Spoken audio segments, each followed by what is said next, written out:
Hello students and welcome to our YouTube channel Delhi Institute for Civil Services. I am your educator Nikhil Saini and I am in front of you with another video lecture. तो हम social issues के बारे में पढ़ रहे थे। अब अगला जो हमारा टॉपिक होने वाला है उसके अंदर वो होने वाला है कास्ट एंड पॉलिटिक्स के बारे में। तो आज हम डिस्कस करेंगे कि क्या रोल रहता है कास्ट का पॉलिटिक्स के अंदर और क्या वो रोल सही है या गलत, क्या हमारे लिए फायदेमंद है या नुकसान देने वाला। तो इन सारी चीजों के बारे में आज हम डिस्कस करेंगे एक एक करके। तो सबसे पहले हम ये जान लेते हैं कि कास्ट होती क्या है। कास्ट के बारे में थोड़ी सी चर्चा कर लेते हैं। तो कास्ट की अगर हम बात करें तो जितने भी तरीके के आप स्ट्रेटिफिकेशन देखेंगे सोसाइटी के अंदर, चाहे जेंडर बेस पे देख लीजिए, चाहे उसके अलावा रिलीजियन पे देख लीजिए, रेस पे देख लीजिए, उन सबसे अलग स्ट्रेटिफिकेशन जो है वो है ये वाला। ये काफी ज्यादा अलग है। क्यों अलग है उसे हम आगे जाके समझेंगे। और ये दूसरी चीज काफी ज्यादा कॉम्प्लेक्स भी है, इसे समझ पाना इतना आसान नहीं। बाकी चीजों में आप सिंपल सिंपल डिफरेंशिएशन देख पाएंगे, बट यहाँ पे बहुत ज्यादा माइन्यूट डिफरेंसेस आपको नोटिस करने के लिए मिलेंगे। ये सिर्फ कहां पाया जाता है? तो इंडियन सब कॉन्टिनेंट में पाया जाता है। वैसे तो इसकी जेनेसिस की अगर हम बात करें तो इसकी जो जेनेसिस हुई वो हुई है इंडिया के अंदर ही। बट ये इस तरीके का सिस्टम है जो हिंदुइज्म में पाया गया, बट इसने बाकी रिलीजन्स को भी कहीं ना कहीं जो है अपने तरफ खींच लिया। मतलब जो हिंदुइज्म से कन्वर्ट होकर दूसरे कास्ट रिलीजन में गए वो भी कहीं ना कहीं इन सारी बाउंड्रीज को भूल नहीं पाए, अभी तक वो उनके दिमाग में है। तो ऐसे रिलीजन जो इंडियन सब कॉन्टिनेंट में कोई भी तरीके के डिवीजन की बात नहीं करते, इक्वेलिटी की बात करते हैं, वहां पे भी कहीं ना कहीं इनफॉर्मली हम इन सारी चीजों को देख पाते हैं। तो कास्ट सिस्टम को समझते हुए सबसे पहले वर्ण व्यवस्था को हम समझ लेते हैं। वर्ण व्यवस्था के अंदर जो है 4 वर्ण बताए गए: ब्राह्मण, क्षत्रिय, वैश्य एंड शूद्र। जब ब्राह्मण की बात की जाती है तो वो क्या काम करते थे? वो प्रीस्ट, एकेडमिक्स का ये सारी चीजें संभालते थे, मतलब पढ़ाने का, पूजा पाठ का, ये सारा काम इनका रहता था। दूसरा क्षत्रिय क्या करते थे? तो this was a warrior class, Kings and warriors, protection करना इनका मेन काम। ठीक। तीसरा वैश्य, कोई भी कंट्री बिना ट्रेड के चल नहीं सकती, तो ये लोग ट्रेड करते थे, व्यापार करते थे। अब रह गए बाकी काम, जैसे कि पीजेंट्स के, सर्वेंट्स के और जितने भी लेबर वर्क हैं वो किए जाते थे शूद्रास के द्वारा। ठीक है, तो ये स्ट्रेटिफिकेशन बताया गया। और इसी के साथ साथ एक लास्ट में यहां पे बताया गया है, दैट इज दलित, जिनको अनटचेबल्स कहा जाता था। जब मैं इन्वर्टेड कॉमा में कह रहा हूं उसका मतलब ये है कि ये चीज मैं कोट कर रहा हूं, मैं खुद इस चीज में बिलीव नहीं रखता, ये सारी चीजें मैं आपके सामने कोट कर रहा हूं। तो ये क्या चीज बताई गई? ये आउटकास्ट बताई गई, ये इस वर्ण व्यवस्था से बाहर का सिस्टम बताया गया। अब इसकी अगर हम थोड़ी सी हिस्ट्री की बात कर लें कि क्या हिस्ट्री रही है कास्ट सिस्टम की, तो कास्ट सिस्टम हमेशा से ऐसा नहीं रहा जैसा हम देख पा रहे हैं आज के समय में, इतना क्लोज नहीं रहा। भगवत गीता में भी ये बताया गया और ऋग्वेदा में भी ये बताया गया है कि ये जितनी भी चीजें थी ये किसके बेसिस पे थी? ऑक्यूपेशन के बेसिस पे। अगर आप पढ़ा रहे हैं, ठीक है, अगर आप पूजा पाठ का काम कर रहे हैं तो आप ब्राह्मण के अंदर आएंगे। अगर आप वॉरियर क्लास में हैं, किंग हैं, तो आप क्षत्रिय कहलाएंगे।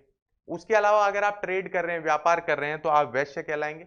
और आप पीजेंट्स या फिर खेती बाड़ी का कोई और काम कर रहे हैं तो आप शूद्रास के अंदर कंसीडर किए जाएंगे। तो ये पहले था ऑक्यूपेशन के बेस पे। बट जैसे जैसे समय बीता लोगों ने ये चीज देखी कि कंपटीशन तो बढ़ता जा रहा है, क्यों ना ये किया जाए कि हम इसे क्लोज कर देते हैं। तो यहाँ पे इंटर डाइनिंग चालू बंद कर दी गई, सॉरी, ठीक है, इंट्रा डाइनिंग ओपन कर दी इन्होंने कि एक सोसाइटी का जो मेंबर है, मतलब एक कास्ट का जो मेंबर है उसी कास्ट के लोगों के साथ खाना खाएगा। मैरिज भी इन्होंने वैसी ही कर दी, इंट्रा कास्ट मैरिज कर दी, इंटर कास्ट मैरिज को बंद कर दिया। तो ये सारी चीजें धीरे धीरे आगे जाके क्या हो गई? क्लोज हो गई। और ये किसके बेसिस पे हो गई? फिर ये हो गई बर्थ के बेसिस पे। किसके बेसिस पे? तो बर्थ के बेसिस पे। इन सारी चीजों का आपको ध्यान रखना है कि किस तरीके से इसका इवोल्यूशन हुआ। तो ये बेसिक डिटेल थी कास्ट के बारे में। अब कुछ फीचर्स जान लेते हैं कि कास्ट के क्या क्या फीचर्स होते हैं। हर एक चीज के, हर एक सिस्टम के कुछ ना कुछ फीचर होते हैं, तो उसके बारे में हम यहां पे चर्चा करेंगे। पहली बात तो मेंबरशिप। यहां पे मेंबरशिप कैसी है? By birth. ठीक, यू कैन नॉट एंटर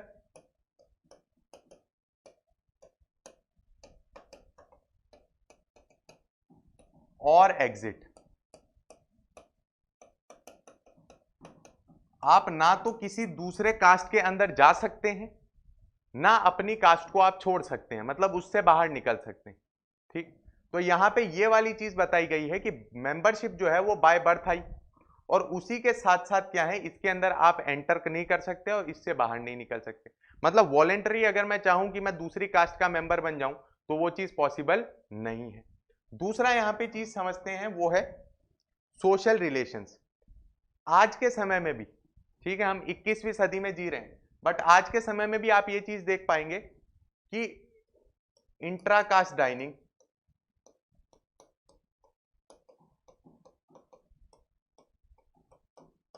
ठीक, इंट्राकास्ट डाइनिंग, मैरिज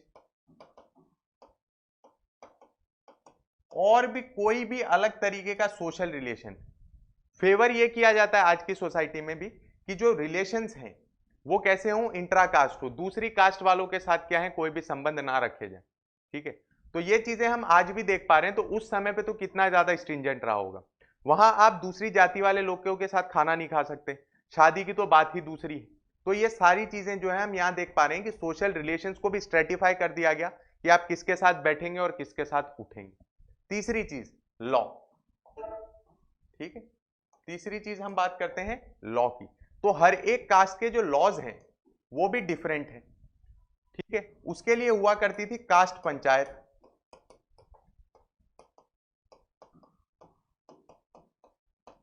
कास्ट पंचायत ये डिसाइड करती थी कि हमारी कास्ट के रूल्स एंड रेगुलेशन क्या होंगे। जैसे आपने नोटिस किया होगा कि कुछ कास्ट के अंदर जो है नॉनवेज खाना अलाउड है, बट कुछ के अंदर नहीं, कुछ के अंदर कुछ और एक्सेप्शंस हैं, रिचुअल्स के अंदर कुछ एक्सेप्शंस हैं, कुछ अलग अलग तरीके की चीजें आप देखने के लिए देख पाएंगे वहां पे। बट ये लॉज कौन तैयार करता है, तो ये लॉज तैयार किए गए हैं कास्ट पंचायत द्वारा। जब कॉन्फ्लिक्ट होता है, इंटर कास्ट कॉन्फ्लिक्ट होता है, तो दोनों कास्ट पंचायत साथ में बैठती हैं और कोई बीच का रास्ता निकालती। ये पुराने समय की प्रथा थी। ठीक, चौथी चीज आइडेंटिटी। आप ये चीज देख पाएंगे कि कास्ट के साथ आपकी काफी ज्यादा गहरी आइडेंटिटी एसोसिएटेड है। अगर आप अर्बन एरिया में रह रहे हैं, कोई बड़ी सिटी में रह रहे हैं, मेट्रोपॉलिटन सिटी में रह रहे हैं, तो आप शायद इतना इस चीज को फेस नहीं कर पाते होंगे।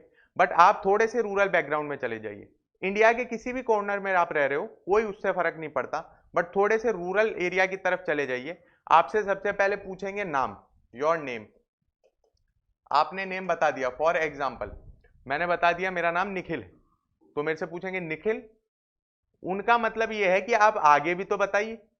तो फिर मैं बताऊंगा सैनी,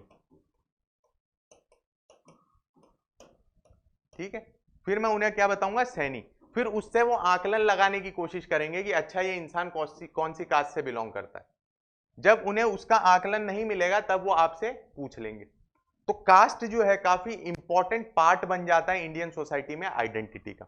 ठीक है, और अगर मैं ये कहूं कि this is the most important part of identity in Indian society, तो भी उसमें कुछ गलत नहीं होगा। तो ये सारे इसके फीचर्स हैं। अब आगे चलते हैं और समझते हैं कास्ट एंड पॉलिटिक्स के बारे में। Role of caste in traditional politics, क्या रोल रहा।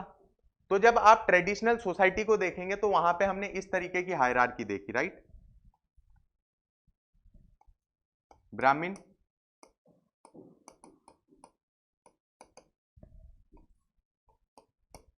क्षत्रिय,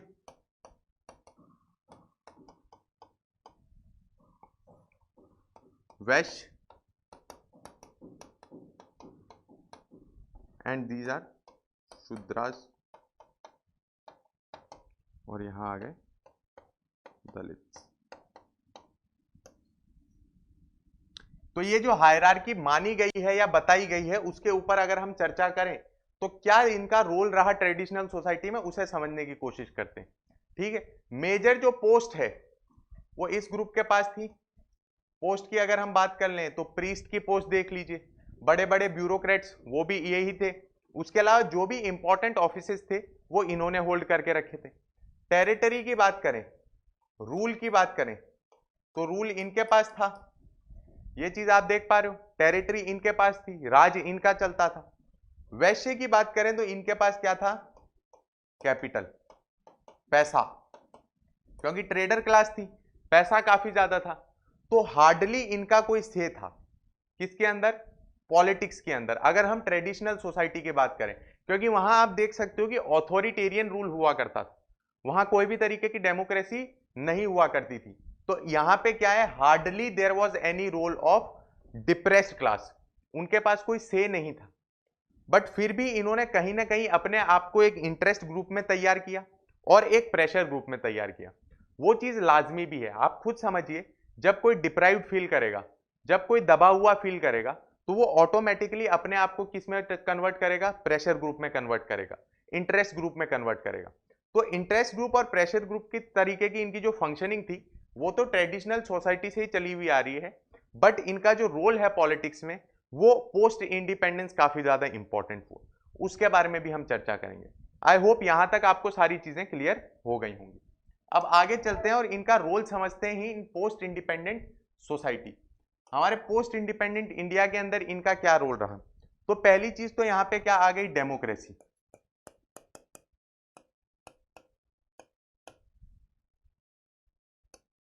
ठीक, डेमोक्रेसी में इंसान को क्या चाहिए, वोट। वोट लेके ये क्या बनाते हैं, गवर्नमेंट। तो गवर्नमेंट को अगर मैं इस तरीके से लिखूं, एलोकेटर ऑफ रिसोर्सेस,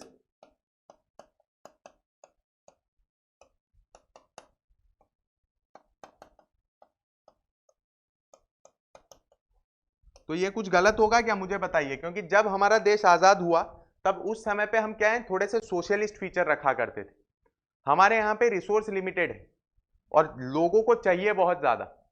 पॉलिटिक्स और कुछ भी नहीं है, पॉलिटिक्स एक कॉन्फ्लिक्ट है रिगार्डिंग द लिमिटेड रिसोर्सेस, कि वो किसे मिले। तो ये चीज सही है, यहां तक डेमोक्रेसी आई, हर एक इंसान को क्या चाहिए, वोट चाहिए। दूसरी चीज गवर्नमेंट बनेगी उससे, और वो क्या बनाएंगे, वो एलोकेट करेंगे रिसोर्सेस। अब बात कर लेते हैं हम डिप्रेस्ड क्लास की, ठीक है, कास्ट की।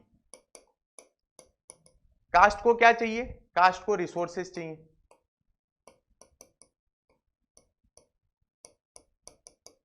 कास्ट को रिसोर्सेस चाहिए अपने डेवलपमेंट के लिए, तो इन्हें डेवलपमेंट चाहिए।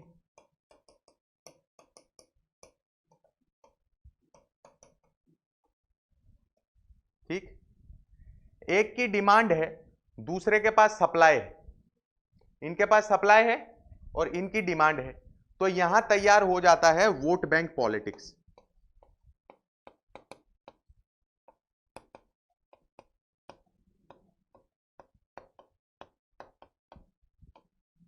समझिए कैसे, जैसे मैं एक पर्टिकुलर कास्ट से बिलोंग करता हूं, मैं चाहता हूं कि मुझे रिसोर्सेज दीजिए। तो यहां पे जो नेता थे, पॉलिटिशियंस थे, उन्होंने कहा कि जी हम आपको रिसोर्सेज देंगे, आप हमें वोट दे दीजिए। तो यहां पे क्या बन गया, एक तरीके से रिश्ता बन गया इनका। ठीक है, ये क्लाइंट बन गए इनके, ये सामने अपनी डिमांड रख रहे हैं कि हमें ये रिसोर्सेज दीजिए, हमें धनराशि दीजिए, और बदले में हम आपको क्या दे देंगे, वोट दे देंगे।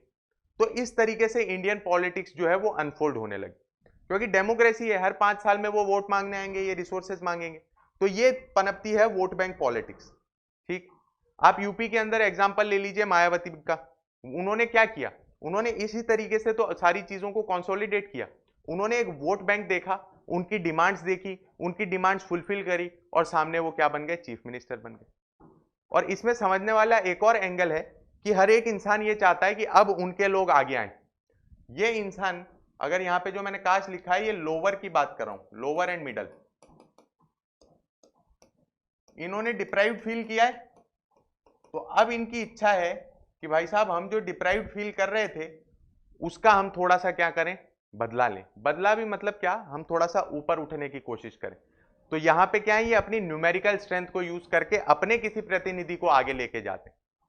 तो ये हो गया role of caste in independent India's politics. I hope ये सारी चीजें आपको क्लियर हो गई होंगी। अब आगे चलते हैं और इसके एडवांटेजेस और डिसएडवांटेजेस को समझने की कोशिश करते हैं। ठीक है, एडवांटेजेस की बात करते हैं।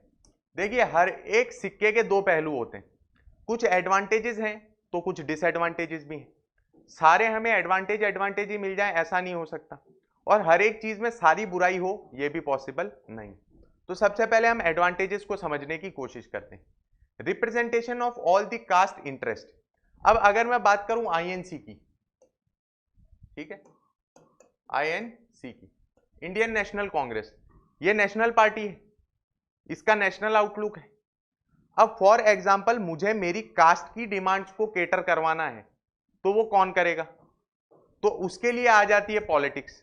मैं एक पर्टिकुलर जो है ये बना लूंगा, पार्टी बना लूंगा, बहुजन समाजवादी पार्टी, ये उनके लिए काम कर रही है, तो ये उनका कास्ट इंटरेस्ट कहीं फुलफिल कर रही है कि नहीं कर रही? अब कास्ट इंटरेस्ट हमेशा नेगेटिव हो ये जरूरी तो नहीं है, कुछ पॉजिटिव चीजों की भी वो डिमांड कर सकते हैं, तो वो पॉजिटिव चीजें यहां से उनकी फुलफिल होंगी। आप समझ पा रहे हो इस चीज को? दूसरी चीज, पहले मैंने आपको बताया कि जो इंपॉर्टेंट पोस्ट थी वो किसने फुलफिल कर रखी थी? ऊपर वाले लोगों ने, लोअर और मिडल तक तो आ ही नहीं पाती थी चीजें। अब रिप्रेजेंटेशन मिलेगी, आप बनेंगे एमपी, आप बनेंगे एमएलए, आप लेजिस्लेचर के अंदर जाएंगे और अपने लॉज बनाएंगे, ओन लॉज।